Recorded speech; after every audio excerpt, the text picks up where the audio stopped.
Selamünaleyküm. Aleykümselam. Nasılsınız, iyisiniz? Nasılsınız? Allah razı olsun. Teşekkür ederiz. Hoş bulduk. Yapalım.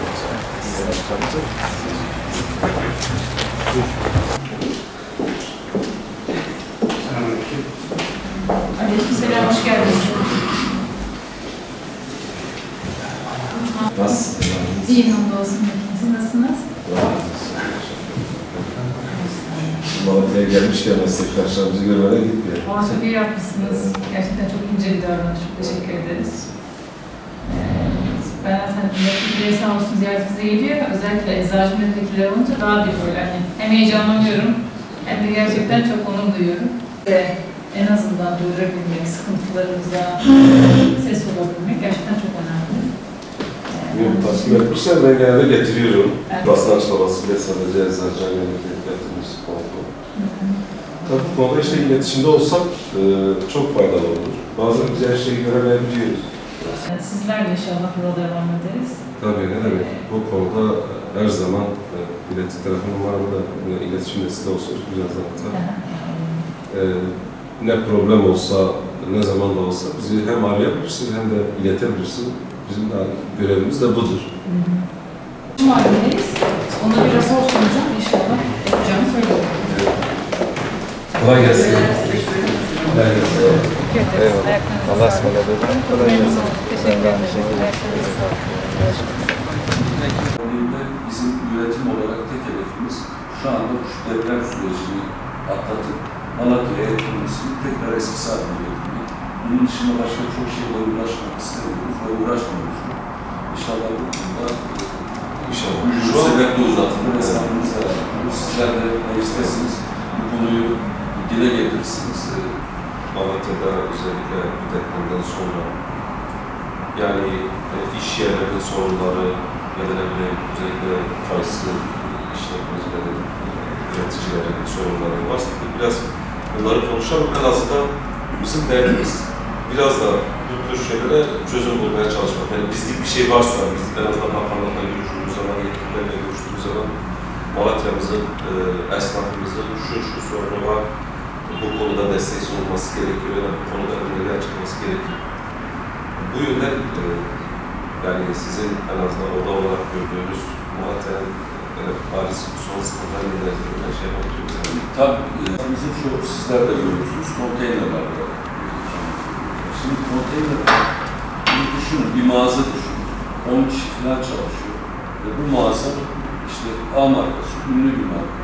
Ve insanlar her türlü ilan var. AVM'deki dışında bizim Ünlü Caddesi diye tabir ettiğimiz caddede birçok esnafımız şu anda açamaz. Tüccar esnaf. Kuyumcular toplandılar, bir yere açtılar. Çünkü onların küçük metrekarede de şu an. Ama bir grup esnafımız var. Onların hiçbiri açamadı. Yani 5 katlı mağazası var. Adam bir konteynerin onu yapamadı.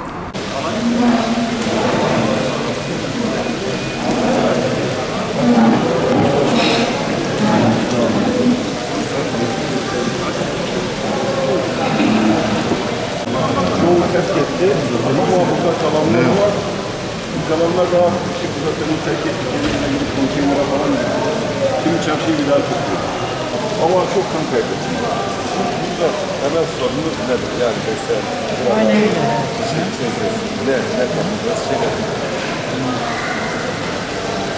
Şimdi bu hayatın alt üstüne gelecek diye korkuyorsun değil mi? Çözümleri söylemiyorsun. Belki diyor hayatın altı üstünden daha iyidir. Bütün hayatın altının üstüne gelmiş. Gerçekten ne tadımız var ne tuzumuz var.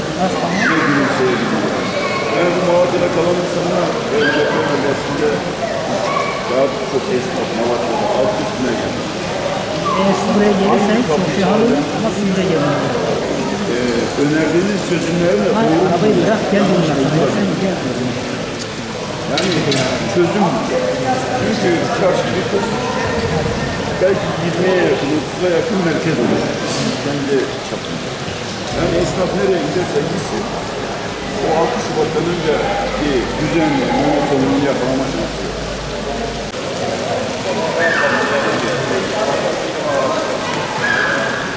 Bacı falan var ya, diyelim Van depremi 5 yıl ertelenmeli çıktı. Ne erteleme çıkıyor, 4 ay daha ertelemişler. Bir de borçlarımızı silmiyorlar. Esnafın bir de o sorunu var. Yani borcumuz yerinde duruyor, silme yok. Ama ödenecek.